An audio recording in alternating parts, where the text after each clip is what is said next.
right, good morning. It is Tuesday, March the 12th, 2024 this morning. And so I'm at my family's house in Atlanta, and my family's here. Both my sisters are here. My niece and my nephew are here. My other niece is at her location in this area. And so I'm excited to be in Atlanta, hang out with my family. I'm on spring break at my job. And so I was loving with family. I always love that.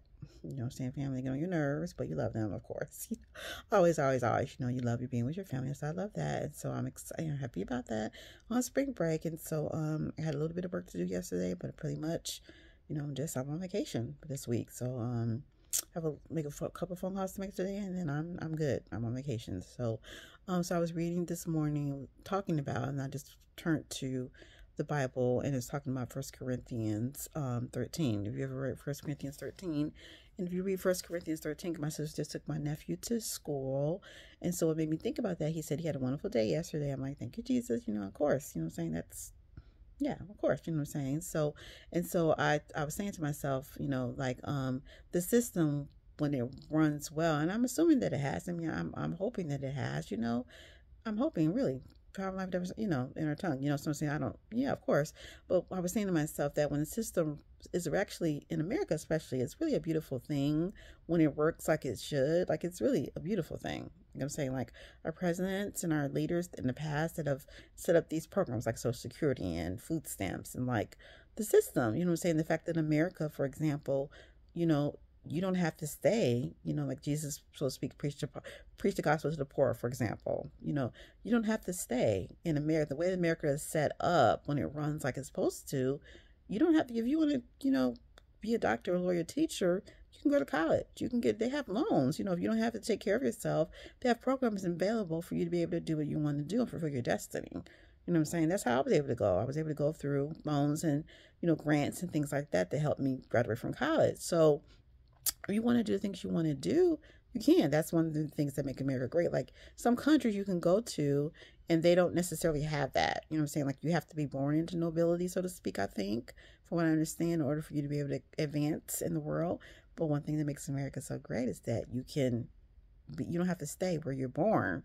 You can be poor. People that have been poor, like Booker T. Washington in the past, and people like that, W. Du Bois, African Americans, Frederick Douglass, who was a slave. If you think about people, black, white, of different races that were born into poverty, so to speak, and in low situations, they were able to grow, go out of that and become great leaders. Frederick Douglass, he, for example, even back in the times that he was alive, which was like the 1800s, I believe, like during slavery, he was able to grow on and, go around America and the country and do great speeches and Sojourner Truth and all these people that were able to rise out of their circumstances. And that's why I love America. At the time, and even now we still have issues, many, many issues that we need to still deal with. But notice that in spite of those obstacles, many, many people have been able to do great things in this country, to talk about America in a sense. So, and, even right now, we have lots of issues, race, lots of issues going on, but we've still been able to make great strides. So the point I'm trying to say is that when the system does what it's supposed to do, it's really a beautiful thing in this country. You know what I'm saying? When, these programs, food stamps, if you need it temporarily, or so all these benefits, these programs, when they work, schools, it's beautiful. It's wonderful. The only time that it doesn't is when people don't do what their job is. You know what I'm saying? When they don't do their job, it's a breakdown in the system. It starts spinning things out of control, and it causes problems. You see what I'm saying? And there's ways you can do your job without it. The most important thing is that, especially when we're dealing with young people, that they feel safe in the environment that they're in. They need to feel safe. They don't need to be bullied and threatened and feel unsafe. You see, so I've heard the stories years before, even when I was in college, about sometimes in schools, sometimes like kids feel threatened sometimes, what I'm saying? Like they've been bullied, what I'm saying? Bullies, environments. No child, no one, adult child should be bullied, for example, environment. They should feel like they should go to school and not feel threatened, unsafe. Come on now. Think about it. So when there's not and if that is happening, then the adults, the responsible grown-ups in those situations, need to intervene and do what it takes so that the kids can go to school and people can go to their jobs, for example. Most importantly, the young people, and feel safe. Nobody say you got to be happy 24 hours a day. School is a place where you work, you get your education. You ain't supposed to be having fun all day. The devil is a liar. You're supposed to be getting your education. So yeah, kids, y'all need to buckle down, get yourselves together. It ain't fun all day. Y'all need to get an education accurately on that.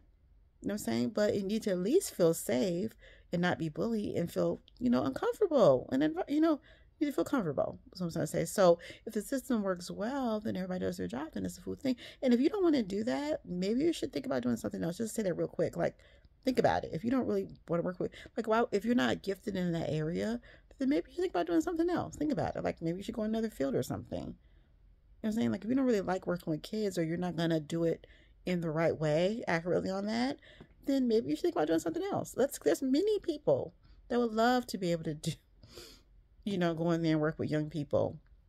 You know what I'm saying? And do it in a way that the kids will be relatively okay. You know what I'm saying? Multiple means going with that. So, like I say that humbly, without seeing really, humbly, you know what I'm saying, accurately, just to make a point. So that's just a small little token of what I purpose of me getting on here. I'm saying that, jokingly, accurately, you know what I'm saying? Because I'm sure everybody's having a wonderful time, and I'm hoping that they are. And so the point of me saying that is get back to why I got on this